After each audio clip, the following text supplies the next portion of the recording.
पति पत्नी का सच्चा प्यार। एक आदमी ने बहुत ज़्यादा खूबसूरत लड़की से शादी की। शादी के बाद दोनों की ज़िंदगी बहुत प्यार से गुजर रही थी। वह उसे बहुत चाहता था और उसकी खूबसूरती की हमेशा तारीफ करता रहता था। लेकिन कुछ महीनों के बाद लड़की चर्म रोग से ग्रसित हो गई और धीरे धीरे उसकी खूबसूरती जाने लगी। खुद को इस तरह देखकर उसके मन में डर समाने लगा। यदि वह बदसूरत हो गई तो उसका पति उससे नफरत करने लगेगा और वह उसकी नफरत बर्दाश्त नहीं कर पाएगी। इसी बीच उसके पति को किसी काम से बाहर जाना पड़ा। काम खत्म कर जब वह वापस लौट रहा था तो उसका एक्सीडेंट हो गया।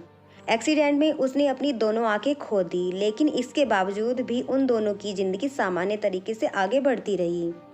समय गुजरता रहा और अपने चर्म रोग के कारण लड़की ने अपनी खूबसूरती पूरी तरह से गंवा दी। वह बदसूरत हो गई, लेकिन अंधे पति को इस बारे में कुछ भी पता नहीं था। इसलिए इसका उनके खुशहाल विवाहित जीवन पर कोई भी प्रभाव नहीं पड़ा। वह उसे उसी तरह से प्यार करता रहा। एक दिन उस लड़की की मौत हो गई। पति जब अकेला हो गया तो वह बहुत दुखी था। वह उस शहर को छोड़कर जाना चाहता था। उसने अंतिम संस्कार की सारी क्रियाविधि पूर्ण की और शहर छोड़कर जाने लगा। तभी एक आदमी ने पीछे से उसे पुकारा और उसके पास जाकर कहा, अब तुम बिना सहारे के अकेले कैसे चल पाओगे? इतने साल तुम्हारी पत्नी तुम्हारी मदद करती रही। पति ने जवाब दिया, दोस्त मैं अंधा नहीं हूँ, मैं बस अंधा होने का नाटक कर रहा था, क्योंकि यदि मेरी पत्नी को पता चल जाता कि मैं उसकी बदसूरती को देख सकता हूँ तो यह उसे उसके रोग से ज़्यादा दर्द देता। वह बहुत अच्छी पत्नी थी, मैं बस उसे खुश रखना चाहता था।